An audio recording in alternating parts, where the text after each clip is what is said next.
मेरे प्यारे दोस्तों, आप सबों को मेरा प्रेम पूर्वक नमस्कार। दोस्तों, छठ पर्व की शुभकामनाओं के साथ आज का वीडियो हम शुरू कर रहे हैं। हालांकि छठ पर्व का आज दूसरा दिन है, तो इस वीडियो को ध्यानपूर्वक सुनिए।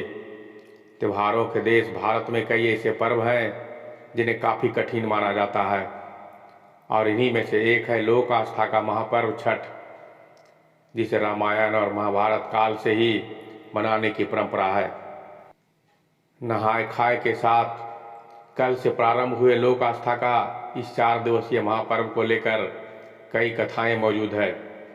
एक कथा के अनुसार महाभारत काल से जब पांडव अपना सारा राजपाट जुए में हार गए, तब द्रौपदी ने छठ व्रत किया।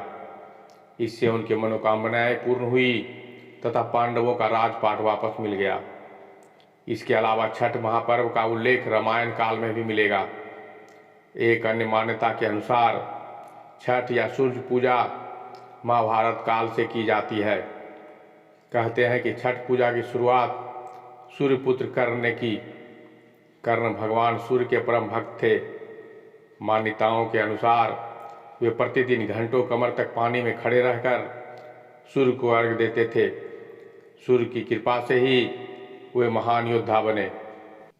कथनों के अनुसार ऐतिहासिक नगरी मुंगेर के सीताचरण में कभी माँ सीता ने 6 दिनों तक रहकर छठ पूजा की थी।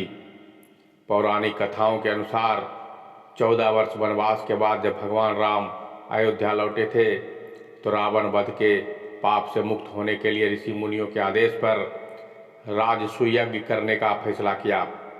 इसके लिए मुगदल ऋषि को आमंत्रित किया गया, लेकिन मुगदल ऋषियों ने भगवान राम एवं सीता को अपने ही आश्रम में आने को आदेश दिया। ऋषि की आज्ञा पर भगवान राम एवं सीता स्वयं यहाँ आए और उन्हें उसकी पूजा के बारे में बताया। मुगदल ऋषि ने माँ सीता को गंगा छिड़ककर पवित्र किया एवं कार्तिक मास के शुक्ल पक्ष षष्ठी तिथि को सूर्यदेव की उपासना करने का आदेश दिया। यहीं रहकर माता सीता ने 6 दिनों तक सूर्यदेव भगवान की पूजा की थी। लोक आस्था और सूर्य उपासना का महापर्व छठ की आज से शुरुआत हो गई है। इस 4 दिवसीय त्यौहार की शुरुआत नहाय खाए की परंपरा से होते हैं। यह त्यौहार पूरी तरह से श्रद्धा और शुद्धता का पर्व है। इस व्रत को महिलाओं के साथ ही पुरुष भी रखते हैं। 4 दिनों तक चलने वाला लोक आस्था के इस पर्व का व्रती को लगभग 3 दिनों का व्रत रखना होता है, जिसमें से 2 दिन तो निर्जला व्रत रखा जाता है। छठ को पहले केवल बिहार, झारखंड और उत्तर भारत में मनाया जाता था, लेकिन अब धीरे धीरे पूरे देश में इसके महत्व को स्वीकार कर लिया गया है। छठ पर्व षष्ठी का अपभ्रंश है, इस कारण इस व्रत का नाम छठ व्रत रखा गया। छठ वर्ष में 2 बार मनाया जाता है, पहली बार चैत्र में और दूसरी बार कार्तिक माह में। चैत्र शुक्ल पक्ष षष्ठी पर मनाए जाने वाले छठ पर्व को चैती छठ और कार्तिक शुक्ल पक्ष की षष्ठी पर मनाए जाने वाले पर्व को कार्तिकी छठ कहा जाता है। इस पूजा के लिए 4 दिन महत्वपूर्ण है।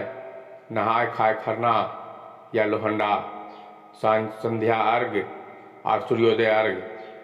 छठ की पूजा में गन्ना, फल, डाला और सूप आदि का प्रयोग किया जाता है। मान्यताओं के अनुसार छठी मैया को भगवान सूर्य की बहन बताया गया है। इस पर्व के दौरान छठी मैया के अलावा भगवान सूर्य की पूजा आराधना होती है। कहा जाता है कि जो व्यक्ति इन दोनों की अर्चना करता है, उनकी संतानों की छठी माता रक्षा करती है। कहते हैं कि भगवान की शक्ति से ही 4 दिनों का यह कठिन व्रत संपन्न हो पाता है। छठ वास्तव में सूर्योपासना का पर्व है, इसलिए इसे सूर्य षष्ठी व्रत के नाम से भी जाना जाता है। इसमें सूर्य की उपासना की उनकी कृपा प्राप्त करने के लिए की जाती है। ऐसा विश्वास है कि इस दिन सूर्यदेव की आराधना करने से व्रती को सुख, सौभाग्य और समृद्धि की प्राप्ति होती है और उसकी सभी मनोकामनाएं पूरी होती है। इस पर्व के आयोजन का उल्लेख प्राचीन ग्रंथों में भी पाया जाता है। इस दिन पुण्य सलीला नदियाँ, तालाब या फिर किसी पोखर के किनारे पानी में खड़े होकर सूर्य को अर्घ्य दिया जाता है। पौराणिक कथाओं के अनुसार पौराणिक मान्यताओं के अनुसार कार्तिक शुक्ल पक्ष की षष्ठी के सूर्यास्त और सप्तमी के सूर्योदय के मध्य वेद माता गायत्री का जन्म हुआ था।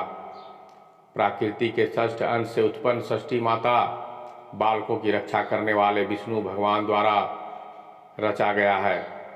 बालक के जन्म के छठे दिन छठी मैया की पूजा अर्चना की जाती है, जिससे बच्चे के ग्रह गोचर शांत हो जाए और जिंदगी में किसी प्रकार का कष्ट नहीं आए। इस मान्यता के तहत ही इस तिथि को षष्ठी देवी का व्रत होने लगा। छठ पूजा की धार्मिक मान्यताएं भी है, सामाजिक महत्व भी है, लेकिन इस पर्व की सबसे बड़ी बात यह है कि इसमें धार्मिक भेदभाव, ऊंच नीच, जात पात भूलकर सभी एक साथ इसे मनाते हैं। किसी भी लोक परंपरा में ऐसा नहीं है। सूर्य जो रोशनी और जीवन के प्रमुख स्रोत है और ईश्वर के रूप में जो रोज सुबह दिखाई देते हैं, उनकी उपासना की जाती है। इस महापर्व में शुद्धता और स्वच्छता का विशेष ख्याल रखा जाता है और कहते हैं कि इस पूजा में कोई गलती हो तो तुरंत क्षमा याचना करनी चाहिए, वरना तुरंत सजा भी मिल जाती है। सबसे बड़ी बात यह है कि पर्व सबको एक सूत्र में पिरोने का काम करता है। इस पर्व में अमीर गरीब, बड़े छोटे का भेदभाव मिट जाता है। सब एक समान एक ही विधि से भगवान की पूजा करते हैं। अमीर हो वो भी मिट्टी के चूल्हे पर ही प्रसाद बनाता है और गरीब भी। सब एक साथ गंगा तट पर एक जैसे दिखते हैं। बांस के बने सूप में ही अर्घ दिया जाता है। प्रसाद भी एक जैसा ही और गंगा पर भगवान भास्कर सबके लिए एक जैसे हैं। तो दोस्तों, ये छोटा सा जानकारी आपको कैसा लगा? अगर अच्छी लगी होगी तो कमेंट करके हमें बताइएगा, लाइक कीजिएगा, शेयर कीजिएगा तथा मेरे चैनल को सब्सक्राइब कर लीजिएगा। तो मिलते हैं अगले वीडियो में एक और ज्ञान भरी बातों के साथ। तब तक के लिए धन्यवाद।